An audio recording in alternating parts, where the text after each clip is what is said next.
Bismillahirrahmanirrahim. Assalamualaikum warahmatullahi wabarakatuh. Suatu hari, seorang ulama besar dari kalangan tabi'in pernah menasehati murid beliau dengan satu kalimat yang luar biasa. Kata Imam Al-Basri, dunia dan akhirat adalah seperti timur dan barat. Jika engkau condong ke timur, maka engkau menjauh dari barat. Jika engkau condong ke barat, maka engkau menjauh dari timur. Apa maksud dari kalimat sederhana ini, tetapi cukup dalam maknanya? Menurut Imam Hasan Al-Basri, hati kita itu tidak mungkin condong kepada dunia dan akhirat sekaligus. Hati kita tidak mungkin condong kepada dunia dan akhirat sekaligus. Kenapa? Karena dunia dan akhirat itu adalah seperti dua arah yang berlawanan. Dalam urusan hati, bukan dalam urusan zahir. Karena dalam urusan zahir, kita bisa meraih dunia dan akhirat sekaligus. Seperti orang yang bersedekah, dia bisa mendapatkan pahala di dunia dan bisa mendapatkan pahala di akhirat. Pahala di dunia, hartanya bertambah. Pahalanya di akhirat, Allah akan memasukkan dia ke dalam surga. Itu dalam urusan zahir. Tetapi dalam urusan hati, yaitu mencintai, tertarik, siapa yang lebih menggairahkan, siapa yang lebih nyaman dirasakan di dalam hati itu, nggak bisa dua-duanya. Hati kita hanya condong ke satu arah, yang satu di barat dan yang satu di timur. Sehingga ketika hati kita mulai condong ke dunia, mulai tertarik dengan urusan-urusan duniawi, mulai habis-habisan fashionnya, kemudian rasa yang kuatnya diberikan untuk hal-hal yang sifatnya duniawi. Di saat yang sama, dia mulai merasa gersang tentang hal-hal ukhrawi. Dia mulai lalai dari hal-hal yang sifatnya ukhrawi. Dia mulai enggan tentang hal-hal yang ukhrawi. Dia merasa enggak tertarik dengan hal-hal yang ukhrawi. Itulah hati.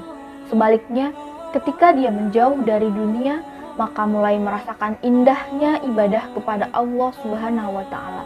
Mulai merasakan indahnya berdoa kepada Allah Subhanahu wa Ta'ala. Mulai merasakan indahnya tahajud, mulai merasakan rindunya kepada surga, mulai merasakan bencinya kepada dosa dan api neraka. Itu rasa terbangun dengan sendirinya ketika dia condong ke salah satu arah.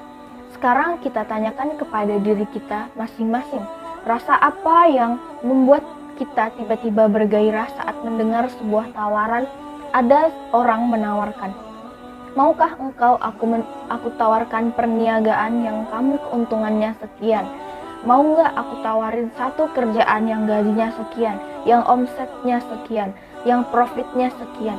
Apa perasaan di hati kita? Apakah tiba-tiba bergairah dan luar biasa? Sebentar ya, itu belum tentu salah. Tapi coba sekarang bandingkan ketika ada tawaran dari Allah yang urusannya adalah urusan akhirat. Allah menawarkan surga, Allah menawarkan terbebas dari api neraka, Allah menawarkan naungan di padang mahsyar, Allah menawarkan cahaya di padang mahsyar, Allah menawarkan ringannya hisab, bahkan tidak dihisab. Apakah kita punya rasa gairah yang lebih daripada yang pertama? Atau ternyata hampir tidak ada gairah? Maka di situ ada jawaban istafti qalbak, kata Nabi. Tanya ke hatimu. Ternyata hati itu akan mengatakan, aku lebih condong kepada dunia daripada akhirat.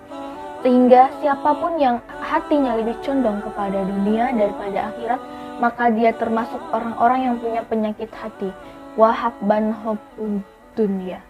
Penyakit itu adalah awal dari kelemahannya.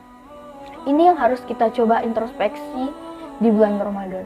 Kita coba banding-bandingkan, mana lebih menggairahkan di hati kita urusan dunia dengan akhirat, urusan kerjaan, urusan karir, urusan ketenaran, urusan sosial media, urusan entertain, urusan teman-teman dan geng kita, atau urusan Allah, urusan Rasul, urusan agama, urusan ibadah, urusan dakwah, urusan surga dan neraka. Mana yang lebih menggairahkan di dalam hati kita, teman-teman? Sehingga Imam Al-Ghazali mengatakan, dasarnya ilmu adalah mencintai akhirat lebih daripada dunia. Siapapun yang mencintai dunia lebih daripada akhirat, maka sulit baginya mengerti ilmu Al-Quran, hadis, syariah, dan lain-lainnya.